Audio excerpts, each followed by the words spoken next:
پاکستان کے ساتھ ہماری محبت کا رشتہ لازوال ہے، اس لیے کہ اس پاکستان کو ہمارے بزرگوں نے بنایا۔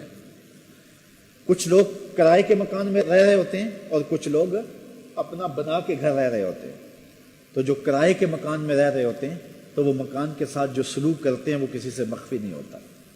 کچھ لوگ پاکستان میں رہ رہے ہیں لیکن وہ کرائے کا مکان سمجھ کے رہ رہے ہیں، اور ہم اس وطن میں رہ رہے ہیں اس لیے کہ ہمارے بزرگوں نے اس کی بنیادیں کھودی، اس میں خون ڈالا، اس کے اندر جو ہے وہ تعمیر کے مراحل سارے طے کیے۔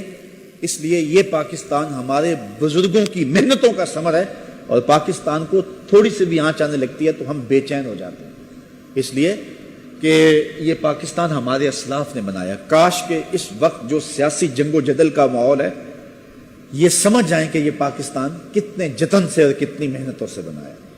کون سمجھائے یہ اہل سیاست کو ریاض، گھر شکستہ صحیح اپنا تو ہے۔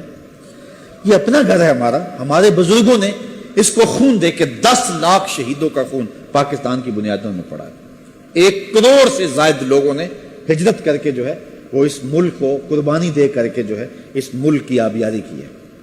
50,000 خواتین کی عصمت لٹی۔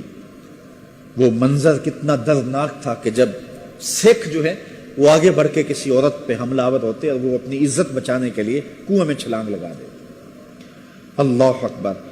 آپ سرہند شریف جائیں تو وہاں ساتھ ایک کنواں ہے، تو اس کنویں پر لوگ جاتے ہیں، ہزاروں کی تعداد روتے ہیں۔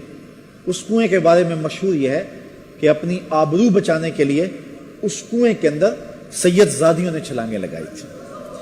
تو یہ پاکستان ایسے تو نہیں بنا ہے، یہ پاکستان یوں ہی تو مارز وجود میں نہیں آ گیا تھا۔ میں کہانی پڑھ رہا تھا، ایک شخص کہتا کہ سکھوں کا جتھا میرے پیچھے آیا اور آگے نہر تھی، اور میں نے محسوس کیا کہ نہر میں بہت سارے لوگ تیرتے ہوئے جا رہے ہیں۔ تو میں نے بھی ایک لکڑی پکڑی اور اس لکڑی کو پکڑ کے نہر میں چھلانگ لگا دی تاکہ میں بھی اس کے سہارے جو ہے وہ آگے چلا جاؤں۔ تو کہتے ہیں کہ میں نے جب چھلانگ لگائی تو چاروں جانب لوگوں کا ہجوم تھا، اور میں نے کہا کتنے لوگ اس طرح میری طرح جان بچا رہے ہیں، لیکن جب میں نے دائیں بائیں جو ہے دیکھا تو میرے علاوہ ساری لاشیں ہی تیر رہی تھی۔ اتنے لوگوں نے خون دیا، اتنے لوگوں نے خون دیا۔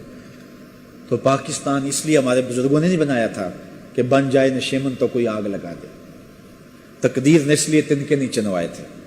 اس پاکستان کی بنیادوں کے اندر لہو ہے، خون ہے۔ میرے والد گرامی رحمۃ اللہ تعالی علیہ جب 14 اگست آتا تھا تو آپ اللہ کا شکر بھی ادا کرتے تھے، پاکستان کے لیے دعائیں بھی مانگتے تھے، لیکن میں نے دیکھا کہ ان کی آنکھوں میں آنسو اس دن زیادہ ہوتے تھے، ان کو وہ مناظر یاد آتے تھے، بلکہ مجھے فرمایا کرتے تھے ہر 14 اگست کو شام کو ہم ان کے دائیں بائیں بیٹھ جاتے اور وہ پاکستان بننے کے حالات ہمارے سامنے رکھتے۔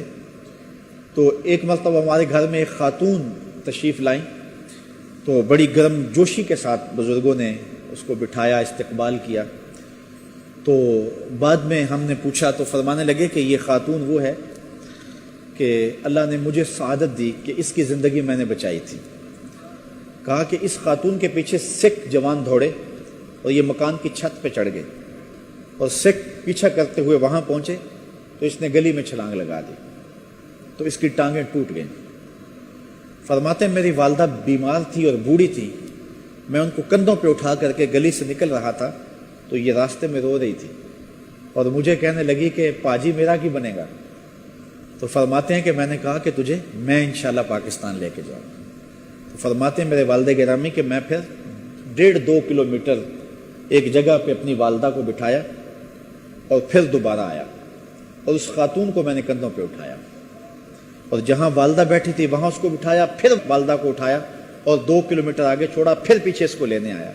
فرمایا کرتے تھے لوگوں نے پاکستان کی طرف 1 بار سفر کیا ہے، میں نے پاکستان کے لیے 3 بار سفر کیا۔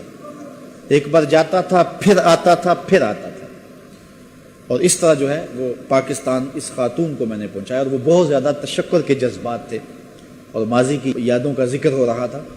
تو کتنے دکھوں کے ساتھ 50,000 خواتین جو ہیں وہ ان کی قسمتیں پامال ہوئیں، اور لاکھوں لوگوں نے اس پاکستان کی بنیاد کے اندر اپنا لہو ڈالا۔